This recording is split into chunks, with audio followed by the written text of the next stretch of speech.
Les grands titres de l'actualité, une présentation de Addict Remorquage et Transport et Mécanique, les spécialistes. Maintenant à Montmagny, c'est Addict, 234-34-61.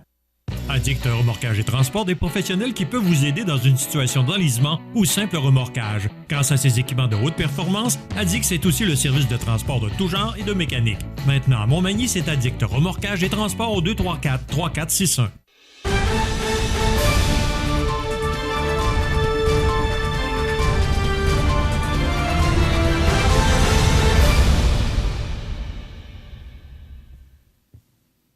Les grands titres de l'actualité de ce lundi 13 juin. José Soucy, bon matin.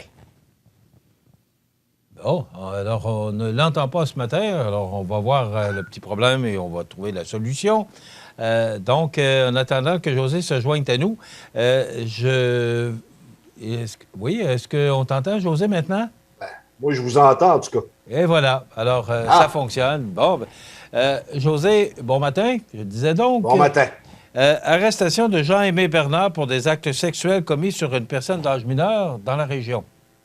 Écoute, Michel, c'est le sujet de l'heure, du moins. Là, ça a jasé beaucoup en fin de semaine à Montmagny parce que la victime s'est manifestée d'elle-même sur Facebook. Là, je ne la nommerai pas parce que lorsque c'est arrivé, la personne en question était mineure. Là, ça s'est déroulé entre 92 et 97 dans ces eaux-là, Michel.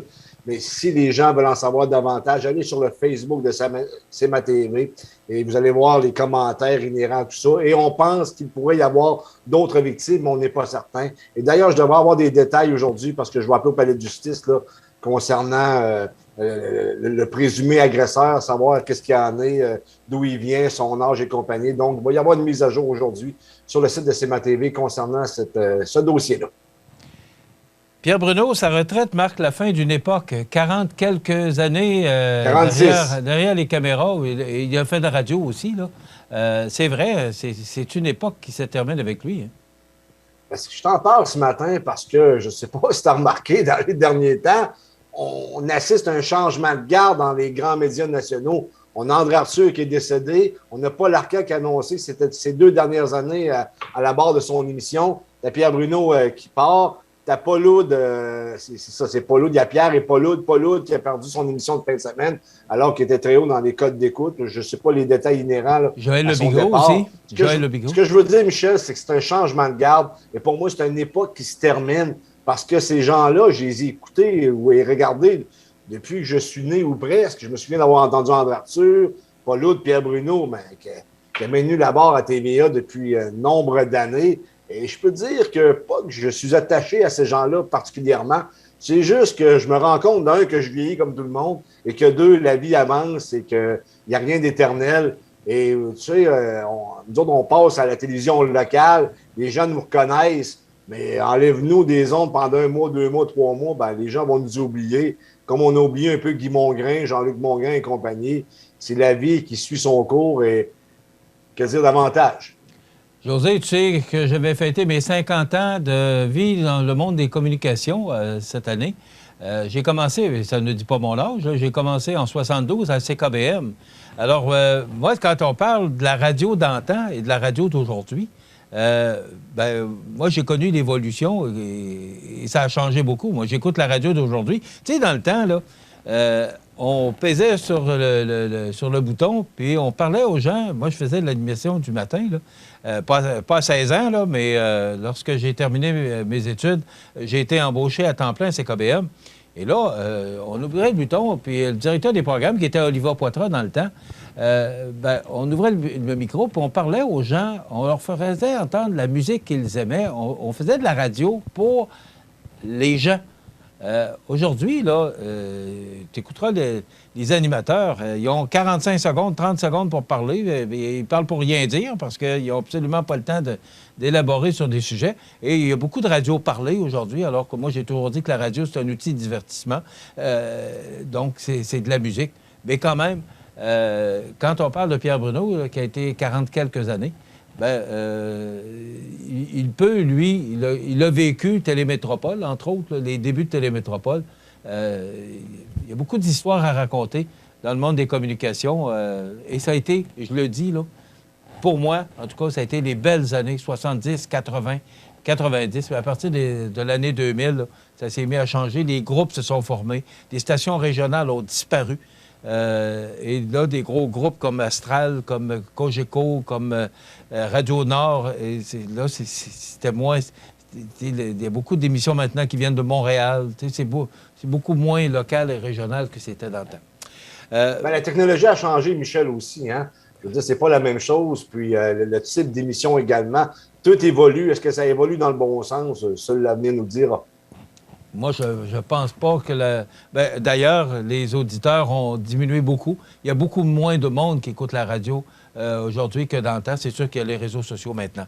José, je veux te parler ce matin, suite à votre segment du 9 juin, lorsqu'on a reçu Mme Nancy Dubé et le président de la Chambre de commerce, Gabriel Hudon, et votre interrogation concernant le dépôt de la pétition, parce qu'il y a une pétition qui circule actuellement par la Chambre de commerce de Kamouraska-Lillet.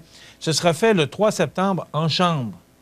On a tout l'été pour recueillir des signatures, alors il est important de ne pas véhiculer qu'il est trop tard pour signer ou déposer notre pétition. Peu importe sa position, la députée s'est engagée à la déposer et sera analysée par la suite alors que tout est en règle pour qu'elle soit entendue et reçue en toute conformité. Sauf qu'ils ne siégeront plus. Moi, c'est ça la question que je me pose. Marie-Ève Proulx va déposer la pétition, mais on a vu vendredi là, les départs des députés vers d'abord les vacances, mais là, on est en campagne électorale. On a vu, c'était le congrès des libéraux en fin de semaine. Alors, je me demande bien à qui va déposer cette pétition-là et qui va pouvoir la faire acheminer, parce que on sait qu'en septembre, José, il va y avoir des élections qui vont être déclenchées pour le 3 octobre. Absolument, Michel. Je ne sais pas qui t'a envoyé ça, possiblement le bureau de Marie-Ève Proulx. Non, c'est Nancy Dubé. Ils vont la déposer oui ou quand, comment. Ça vient de Nancy Dubé, la directrice générale de la Chambre de commerce. Bon, mais c'est ça, ils vont la déposer où? Est-ce que ça va avoir de l'impact aussi? Et pensez comme il faut, Michel, lorsque tu déposes une pétition et que la députée qui la dépose n'appuie pas les démarches parce qu'elle approuve le projet à Rimouski, quelle force que ça va avoir? Moi, je pense que c'est légitime de se poser la question ce matin. Peut-être que je n'ai pas toutes les réponses, mais il y a des interrogations à avoir. Je vais avoir Mme Proulx en entrevue vendredi. On va lui poser la question. Et dernier point, José, il reste une minute.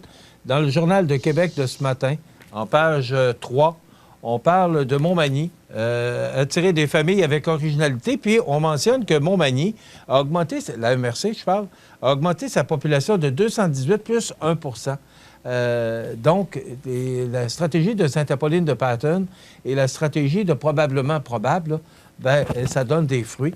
Je ne sais pas si tu as vu, il y a Val-Alain là, qui parle de donner des terrains ou des terrains pas chers.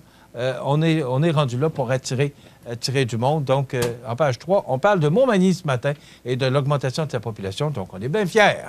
Merci, José. On se revoit demain pour d'autres sujets d'actualité.